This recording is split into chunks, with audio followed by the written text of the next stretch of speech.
About birds that eat insects a lot. But before we go into that, I want to talk a little bit about conservation, and then we'll try and understand how insect-eating birds could help us conserve birds and nature more generally. So let's start off with kind of a global view on conservation.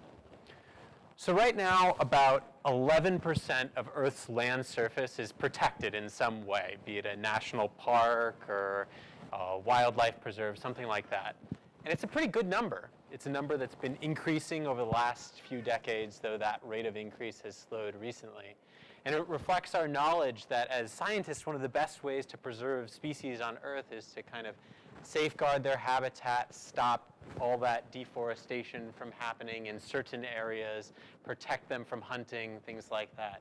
And so we've done a pretty good job at conserving a lot of species on Earth through these protected areas. But that 11% number pales in comparison to the amount of Earth's land surface that's currently covered in agriculture. So that's crops or pastures. And it's around 40% of Earth's land surface. And for a really long time, as scientists, we've kind of thought of this agriculture as like a biological desert where nothing would live. And I think that that's likely because we've thought of agriculture kind of like this picture here. So this is a soybean plantation in Brazil. And you can see this used to be all tropical rainforest. Now it's soybean, and we've got this one crop that's just stretching off as far as the eye can see. And there's probably not that much wildlife living in that area right now. But you know, not all agriculture really looks like that picture. So here's a picture from one of the places I work in southern Costa Rica. And I'm going to point out some differences between this photo and the last photo that make it really, really different, and therefore, I think, a lot more potential for conserving nature. So the first thing to note about this photo is there's actually a lot of tropical forest here. You can see a small forest patch in the foreground running along this river with some forest around that, and then some larger patches in the back. So in this area in southern Costa Rica, where I took this photo, there's only one protected area, one reserve, and it's kind of like a glorified forest patch. It's about 230 hectares in size, so really, really, really small. But if you were kind of zooming above it and you were to just kind of click around all of the trees and forest patches and try and figure out what % of this area of this study region still exists as native tropical rainforest, you'd find that there's about 35% of the area is still covered in rainforest. It's just in these really small little patches maintained on private lands by private landowners. So we might suspect that there would be some good scope for wildlife like birds and birds that eat insects to live in these forest patches. So the other thing that we should note is you see these little lines demarcating the different agricultural plots there. Those are hedgerows or fence rows, live fences. So instead of building an artificial, wire fence, these farmers are using trees to demarcate their different plot boundaries. And we know from work both up here around in Canada and in the United States, and also down in the tropics, that these little patches, these little, little lines of live fences are really, really good at conserving nature and biodiversity, including birds as well. And then the last thing you'll notice is that it's not just one crop like that soybean. We've got a lot of things going on here. We got some bananas in the foreground and a little patch in the back. We've got some coffee that's interspersed in with the bananas, and then a bigger patch in the back. We've got a small pasture over there on the left. So together, this is what I would call a much more diversified landscape, a much more diversified agricultural system.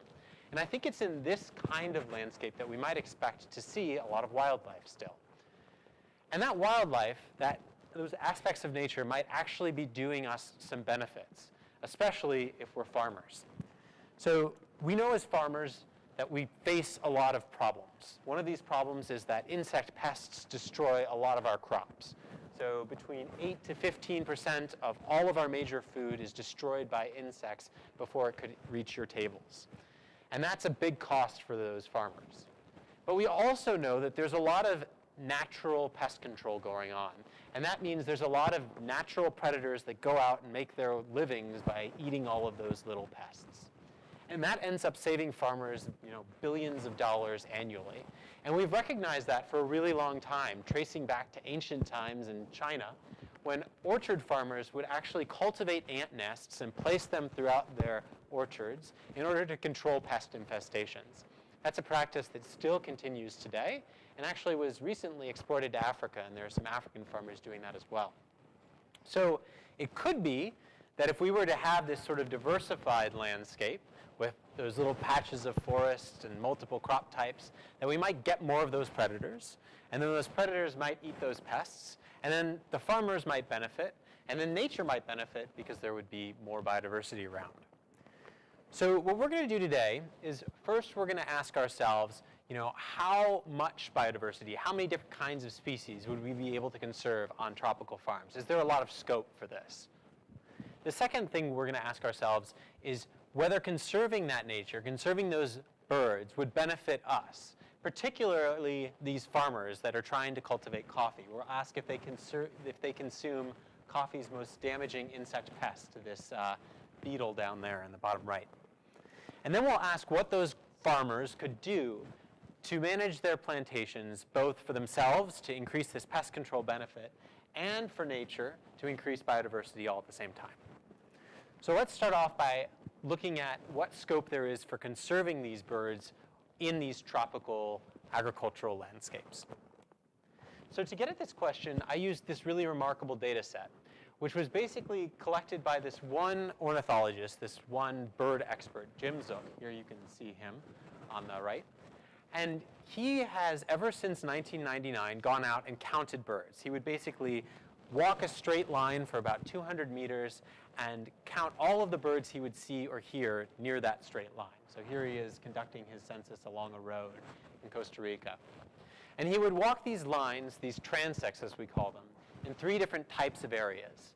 We would walk them in forest reserves that were strictly protected, in diversified farms, and in intensive monocultures. So the difference between these diversified farms and these monocultures are the exact differences from those photos before, where the diverse farms have lots of patches of forest nearby and hedgerows and multiple crops.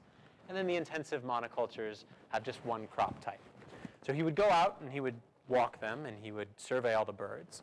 And there were all of these transects that are located kind of all over Costa Rica, from the tropical dry forests of the north, Guanacaste, all the way down to the tropical wet forests in the south of Las Cruces. There are 44 of them all across Costa Rica, and he walks them 6 times per year ever since 1999. And so in doing this, he's counted over 125,000 birds across about 500 species, which makes this one of the biggest data sets available for any kind of tropical group of organisms. So with this amazing data set, we can begin to ask ourselves questions like, how good are diversified farms at conserving birds? Are they as good as forest reserves? Are they almost as bad as intensive monocultures? And so the first thing we could ask is, okay, how many species does Jim see on average when he walks a line, when he walks that transect? And so here you can see the years that he would do these surveys from 2001 to 2012 on the right. The surveys are ongoing, but we didn't have the data yet for the most recent years. And on the y-axis here of this graph, you can see just the number of species he would see. So what's really remarkable here is that these top 2 lines are basically the same, which means that he sees almost as many birds in the forest reserve, in the diversified farms, as in the forest reserves.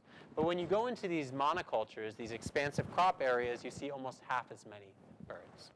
So diversified farms conserve a remarkable amount of species, almost on a par with forests. But we know that agriculture is expanding at these really, really rapid rates, right? So we can't just think about how many birds there are on one given farm. Here's some photos of some of these sites that he'll survey in Costa Rica. Here's a pineapple plantation and a pasture. And we know that there are land grabs going on in Africa by the hundreds of thousands of hectares, and similar conversions to soybean and to pasture in the Amazon and Brazil. So when we think about agriculture at those really gigantic scales, we also need to think about biodiversity at those really large scales.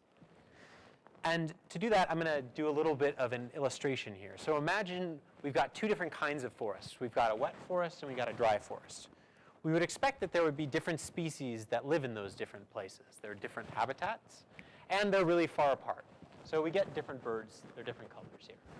Now, if we were to convert these forests to agriculture, here we've got pineapple and sugarcane, we would expect that some of these species wouldn't be able to deal with that change and they would go locally extinct.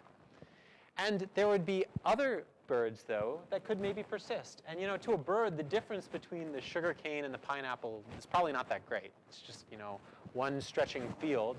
And if it could do well in sugarcane, maybe it does really well in pineapple. So if we had that situation going on, what we could see is some birds spreading over large regions, other birds kind of going locally extinct. And in that case, while we still have the same number of species on each farm as we did before, we've still lost species when you look at the whole system, because these distant sites have become a lot more similar in the species that occupy them. So what we can do is we can look in this data set and we can ask, okay, how similar are those locations that Jim surveyed in the wet areas and in the dry areas? And when we look in forests, are these communities very different? Do they have different birds?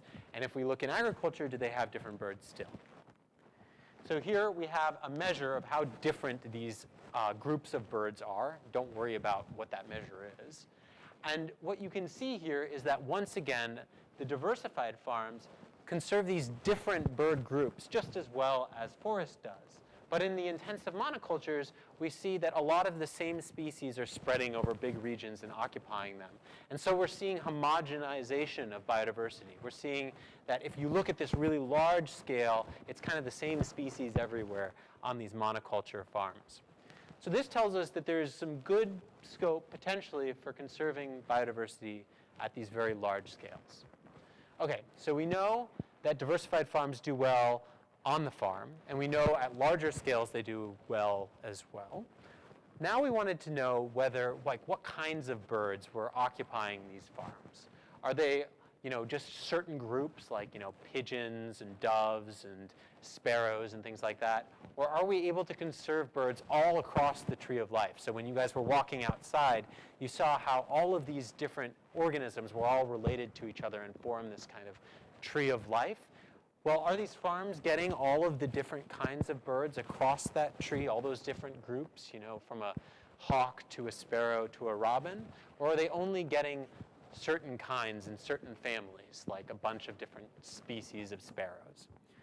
And to answer that question, we can build a relationship that says how closely related all these different birds are. So here we've got, a wren and a sparrow, and we see that they're more closely related to each other than they are to that tinamou or to that hummingbird.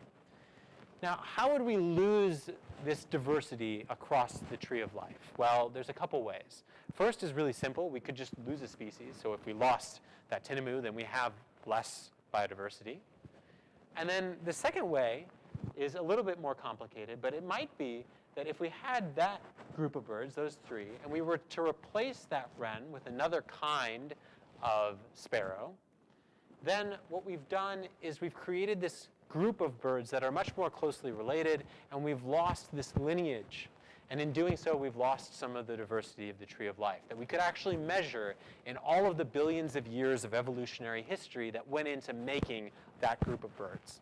So if we did that, and measured all that evolutionary history at these different kinds of land uses, we see that, again, forests are doing really well at conserving evolutionary history, literally measured in billions of years that it took to make these birds.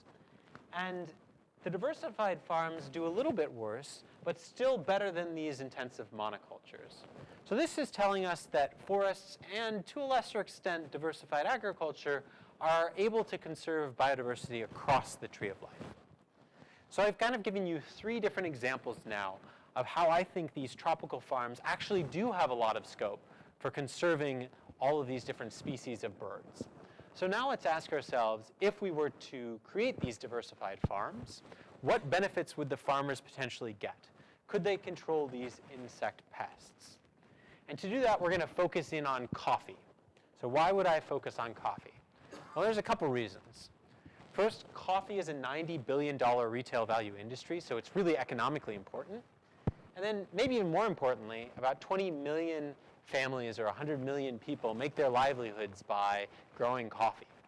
And so it's really important from a human well-being perspective. And then we also know that it's really just extensive. It's grown in more than 50 countries across more than 10 million hectares. It's a very dominant land use. And because of that, it has a big impact on nature. And finally, you guys might have heard about shade-grown coffee. before. So this is the idea that coffee could maybe be grown under this canopy of native trees, and that would be really good for nature. But you might have also been hearing how that was shade-grown plantations are being chopped down and replaced with these kind of extensive sun plantations, which are just coffee grown under the sun. And that has a lot of impacts on biodiversity, potentially on birds. So we've got this great system here where we've got this crop that's really, really important to us economically and for human well-beings. And at the same time, we know that this intensification, this loss of trees and patches of forest near coffee is causing reductions in species and wildlife. And so maybe that has an impact on the coffee growers themselves. So we wanted to look at coffee's primary pest, the thing that eats the coffee berries and competes with us for what we want, the coffee berry borer beetle. So here he is. He's way, way, way bigger in that photo than you would actually see him in real life. It's only 2 millimeters in size. And despite its small size, it has a really big impact. It burrows its way inside of the coffee beans and eats them from the inside out. And because of that, it's the only one of more than 850 different kinds of insects that are found in coffee plantations that actually compete with us for the thing that we want, which are those beans. It comes from Africa, where coffee is from, and now it's in almost every coffee-producing country except for those ones, China, Nepal, and Papua New Guinea. And it got to Costa Rica, where I was studying this pest relatively recently, in the year 2000 in Costa Rica, and in our study sites in the year 2005. So we wanted to know whether birds were consuming this pest just a few years after it arrived. And to know that, we need to know something about how this pest lives, its life cycle. So I'll take you through it. So in March and April, the berry borer starts flying around and it gets caught a lot in traps. So you see this big bulge in red in the April and May months for when the berry borer is starting to get caught in these traps as it's flying around and looking for a new berry. It finds the coffee berry and then it starts burrowing its way inside. Once it's inside, it lays its eggs, and the eggs develop into larvae and then into pupae and then finally into adults. And then the brothers mate with the sisters inside of the berries. The brothers then die, never having seen the light of day. And the sisters then make their way off into some other berries that are nearby throughout the year until harvest time comes when all of these berries are being harvested. How does the berry borer make it into the next year? Well, there are some berries that are left on the coffee bushes and some fall onto the ground. And those ones are the way that the berry borer can persist into the next year and then fly again to go infect some more berries. So one of the good ways to control this pest is to just try and keep as many berries off the ground and off the trees once you're done harvesting as possible, but some always escape through. And pesticides don't really work on these guys because they evolve really, really rapidly. So we wanted to know whether birds, and actually bats as well, could possibly be consuming this pest. So how could we figure this out? Well, to do that, we basically did this experiment where we would keep birds and bats off of the coffee plants and then see what happened to the infestations of this pest. So here you can see one of my field assistants standing on a ladder, building this big cage around these coffee plants that are about as tall as I am, maybe a little bit taller. And so basically, if you would keep the birds off, then you could monitor the changes in how many berry borers there were around. So we had 4 different treatments that we were looking at. So we had these cages that were always around the coffee plants that would exclude both birds and bats. Then we had these cages that would be lowered down during the day when birds were active and then raised up every night so that the bats could come in and eat all the pests they wanted. We had the reverse situation where the birds could come in and eat and the bats couldn't.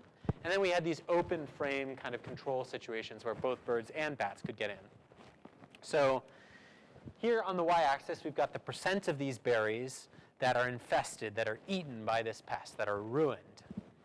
And you can see that before the experiment began, there were no differences between any of our plants. The ones that we were going to exclude the birds from, or the bats from, or both, or neither, they were all the same, which is good. Then for 3 months, we raised and lowered all these cages every day, every morning, every night. And at the end of it, we resurveyed all of these plants and looked at what the change in all this infestation was. And we found that excluding birds caused almost a doubling of infestation. So birds were having the infestations of this pest on coffee plants. And bats really didn't have much of an effect at all. So then we wanted to make sure that this wasn't just a one-season type of crazy event, and so we did it again in the dry season. And again, we found that birds doubled infestation, or excluding birds caused a doubling of infestation of this pest.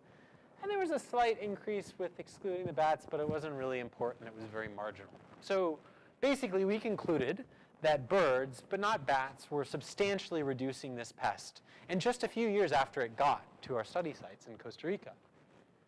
So we can begin to take a guess at how much money the farmers are actually getting by these birds providing this free service to them. So we can take the percent of the berries that birds are saving every year. We can multiply that by the amount of coffee that the farm is producing, what the farmer tells us. We can multiply that by the price of coffee that the farmer gets from selling to a cooperative locally. And we can divide by the area of the farm, and that'll tell us the benefit that the birds provide per area per year. So for a frame of reference, the average income in Costa Rica is about $6,500 US per year. Birds, we found, were preventing between $75 to $350 per hectare in yield losses, depending on which farm and what season you were in. So for that one farm where we were kind of doing that big experiment, we found that in 1 year, in 2011 to 2012, that was worth about $10,000. So we're not saying that birds are doubling farmer income. There's a lot of costs inherent in making coffee. But it's a lot of money that birds are providing these coffee growers free of charge. So then we wanted to know whether birds were doing anything else. There are other pests on these plantations that eat the coffee leaves or other parts of the plant, stunt its growth. And so at the same time that we were looking for that one pest, we started looking for all the other insects. So here I am, beating the coffee plants with this sweep net to try and collect all the insects I can, and then going down and looking at all the leaves and trying to figure out whether they were eaten by insects. And so if we group the insects into two different categories, we got like the spiders that are insects that eat other insects, and then we've got the leaf-eating insects, the ones that actually damage the coffee plants. We saw that the birds were really spending a lot of time eating these leaf-eating insects, and thereby were preventing this other type of damage to coffee, this damage to its leaves. Bats, on the other hand, really liked to eat these predatory insects, like spiders that are active at night. And they ate some leaf-eating insects as well, but not as many. So it was looking like birds were eating the herbivores and preventing damage, and bats were eating the predators and not really having any impact on coffee at all. So all in all, we basically found that not only do we have a lot of scope for conserving these birds on these farms, but these birds are providing us with this free of charge benefit, this really, really economically important control of insect pests. So the next question we wanted to ask ourselves was, okay, now we know that this is going on, what can the farmers do to benefit those birds and get them to eat more of these pests on their coffee farms? So in order to answer that question, we first had to ask ourselves a different question, which was, which are the birds that are important here? Which are the ones that are actually eating this pest? And to get at that question, we had the not-so-glamorous task of looking through a lot of bird poop. We had to look through the bird poop and try and figure out which were the species that were eating these pests. So what would we do? Well, we first wanted to catch birds to get their poop. So we would put out these nets, and the birds would fly into the net, and we would get the bird out of the net. And we would put them in a little bag and bring them back to a station, and when they were in the bag, they got really scared, and they would poop in the bag. And we could then collect that. That was great data. We could put it in vials. Here we've got 1,500 different samples. And then, once we had all of those different vials, we could look and try and figure out whether we could find the DNA of that one pest inside of those vials of bird poop. So we did that. We looked through all those 1,500 different samples from birds. And at the very end of it, we identified at least 6 different kinds of birds. There are probably others, but it's pretty hard to find pest DNA in bird poop. So we know at least there are 6 of them that are definitely consuming this pest. And here they are. So 5 of the 6 of them are birds that only live kind of south of the United States. Or I guess this guy sometimes comes to the US. But then you guys might recognize this guy, the yellow warbler, which is going to be making his way back up here in just maybe a few weeks to a month, and having fueled that big journey north by consuming all of these berry borers in Costa Rica.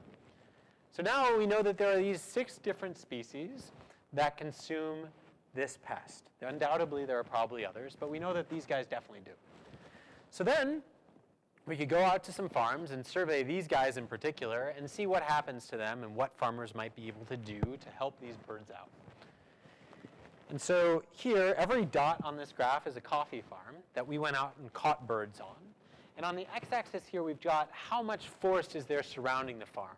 So these farms over here chopped down most of the forest surrounding their farm, whereas those ones on that end maintained a lot of those forest patches.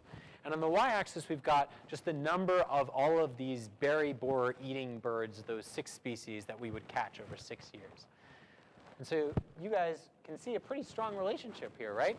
It looks to me like the farms that had more forest surrounding them had more of these pest-eating birds.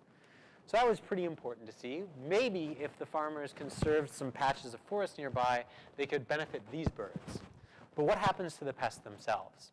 So we went on to those 6 farms and a bunch of other ones, and we surveyed these pests. So here on the x-axis, again, we've got the amount of forest surrounding the farm, and on the y-axis now we've got the percent of the berries that are eaten by this pest. And you can see this negative relationship here now. So the more forest around your farm, the less berry borers you have, which is good for the farmer. Now there's a lot of scatter in this graph, but you kind of expect that given that some farmers are putting out pesticides, some aren't, some are high up and high elevation, some are lower. So to see this, despite all of that variation, is pretty encouraging. So it looks to us like the berry borer infestations are less severe on more forested farms. So now that we have some of these relationships, and going back to that cage experiment where we would exclude the birds, we could look to see whether birds were eating more pests near forest, and it turned out they were. So when we have all of that information together, we can make some statements about how great that forest, those small patches of forest, is in this study area. So from what our models would predict, we predict that these forest patches are providing habitat for an additional 50,000 birds of those 6 species that definitely eat those pests. They're also doubling the number of coffee berries that are being saved by birds. So these small forest patches are really important. And maybe the farmers want to conserve them. But if we think a little deeper, we might realize that birds are not just good for eating insects. They're good for a lot of things. They pollinate plants, they disperse seeds, they drive ecotourism. A lot of people really will pay a lot of money to go around and watch birds. We also know that birds are really essential in that there are these unique organisms. They have these unique roles across the tree of life.